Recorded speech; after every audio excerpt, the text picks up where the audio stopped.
C'est précisément aujourd'hui que le Premier ministre répondait aux nombreuses interpellations à ce sujet au Parlement. Le rapatriement des ressortissants soudanais a créé une vive polémique. Les critiques ont fusé. Charles Michel, lui, continue à appeler à la nuance et rappelle que la politique menée par son gouvernement est comparable à celle menée par les autres pays européens. Maxime Binet. Première séance plénière de l'année pour le Premier ministre. Et il s'en serait bien passé, tant les mots de l'opposition sont durs à son encontre. Je ne sais pas si je dois encore vous appeler Monsieur le Premier ministre. Vous avez visiblement...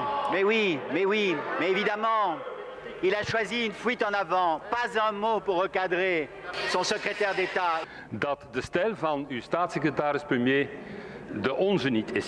Probeert een communicatie te doen om kiezers van het Vlaams Belang eigenlijk naar de N-VA te krijgen. L'opposition applaudit. Après tout, c'est assez rare qu'un député de la majorité critique un membre du gouvernement. Charles Michel, à la tribune, revient sur cette mission d'identification de migrants entreprise avec le Soudan. Sur cette mission d'identification, j'entends les leçons de morale et les leçons de conscience. Personne ne me dicte ma conscience sur ce sujet-là. J'observe, et peu l'on dit, dans l'opposition je le regrette, que andere Europese landen hebben precies dezelfde aanpak wat dit betreft. Charles Michel rappelle qu'une enquête doit faire toute la lumière sur ces cas de torture dénoncés. Des explications qui n'ont pas convaincu l'opposition, notamment à la lecture de nos nouvelles informations.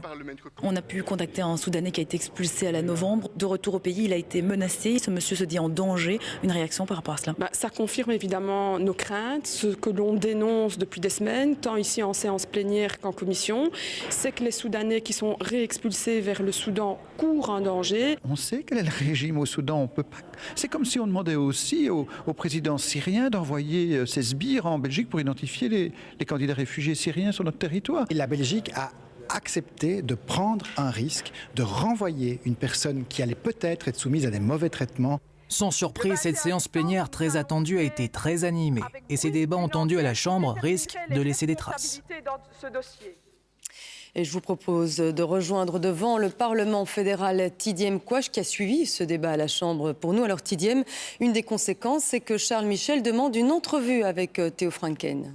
Eh bien oui, Adja, cet après-midi, on a relevé une petite phrase de Charles Michel qui dit que lorsqu'on parle de politique migratoire, eh bien cela nécessite des actions nuancées, mais aussi une communication nuancée. C'est un message directement adressé à Theo Franken, son secrétaire d'État à l'asile et à la migration. On a appris dans le courant de l'après-midi eh bien que les deux hommes allaient s'entretenir plus globalement sur le thème de ces Soudanais. Mais on sait que lors de cette rencontre, Charles Michel devrait aussi rappeler à l'ordre Theo Franken sur sa communication impulsive, notamment sur les réseaux sociaux. Certains diront que c'est un semblant de rappel à l'ordre puisque ce n'est pas la première fois que Charles Michel ne parvient pas à contenir Theo Franken. Et il faut dire que l'autorité de Charles Michel est quelque peu mise à mal depuis que Bardo Wever, le président de la N-VA, eh bien, a ouvertement soutenu Theo Franken et menacé de faire tomber le gouvernement fédéral en cas de démission de celui-ci. Merci Tidiem Quach pour ces précisions.